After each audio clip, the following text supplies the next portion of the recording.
This broccoli soup is a bit of a play on cream of broccoli soup or a broccoli cheddar soup. It thickens up nicely and uses a mix of blended beans and nuts as the cream. I use this combo for a lot of cream-based soups, and it makes a great thickener or creamy addition while adding some fiber and a bit of protein to the dish. To make this soup, you're going to put a pot on the stove over medium to medium-high heat. Once it's heated up, you're going to add about a tablespoon of oil and let that heat up for just a bit until you see it shimmering in the pan. Now you're going to add a diced up large onion, 2 large carrots that have been diced into roughly 1/4-inch pieces, and then the stalks from your broccoli. You're going to want these diced up roughly the same size as the carrots, so everything cooks at roughly the same speed. Now stir everything to get the vegetables coated in the oil and sauté this somewhere around 7 to 10 minutes until they begin to soften and the onions are translucent. You're going to want to stir this every couple minutes or so it doesn't burn, but a little bit of sticking on the bottom is fine. Those brown bits at the bottom will add more flavor. You can scrape them up as you stir or deglaze the pan with just a small splash of water or broth to get those bits up. Now you're going to add the tops of the broccoli. All in all, including the stumps from earlier and the top pieces here, the broccoli was right around 1.5 pounds.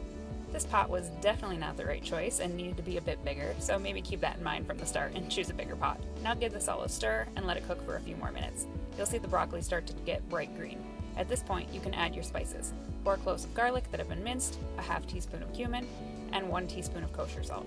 Stir everything together and continue to saute the mixture over medium heat for another 7 to 10 minutes. The water that is released from the veggies should prevent too much sticking or burning to the bottom. If you notice yours is sticking too much, you can add a small splash of water to help. Now while that's cooking, you're going to make the cream. The amount of broth you use here will be somewhat dependent on the size of your blender bucket. Mine held 4 cups of broth and still had a decent amount of room to add the other ingredients. Alright, so add the broth to the blender, and to this you're going to add 1 can of drained and rinsed chickpeas and a half cup of cashews. Blend this up until smooth, and then add about 2 scoops of the cooking broccoli mixture to the cream you just made, and blend again until smooth. I like to add a bit of the broccoli to add a bit of color to the base of the soup. It'll make a nice yellow color that reminds me of a typical broccoli cheese soup. This isn't entirely necessary to blend the broccoli in here, but I think it's a nice touch. Now add this cream back into the pot of sauteing veggies and bring this mixture to a medium simmer. You can now add a 1/4 cup of nutritional yeast and 1 tablespoon of red wine vinegar.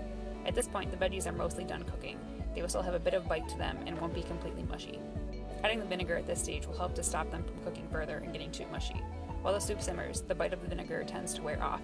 At the very end of cooking, I like to add 1 more tablespoon of red wine vinegar to put some of that bite back into the soup. So 1 tablespoon of vinegar now to halt the veggies from cooking too much and getting overly mushy, and then 1 tablespoon of vinegar at the end to brighten the flavor of the soup. At this point, the soup is quite liquidy. The magic of the soup comes with letting it simmer for another 20 minutes or so until it thickens up nicely.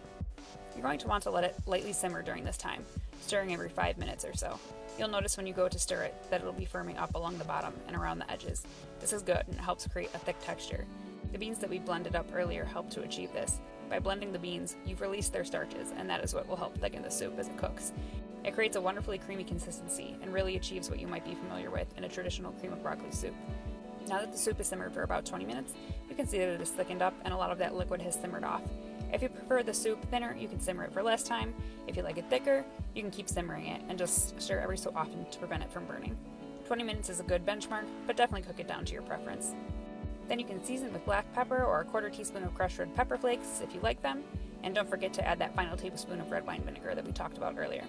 Give everything a good stir to incorporate, and then ladle into a dish and serve.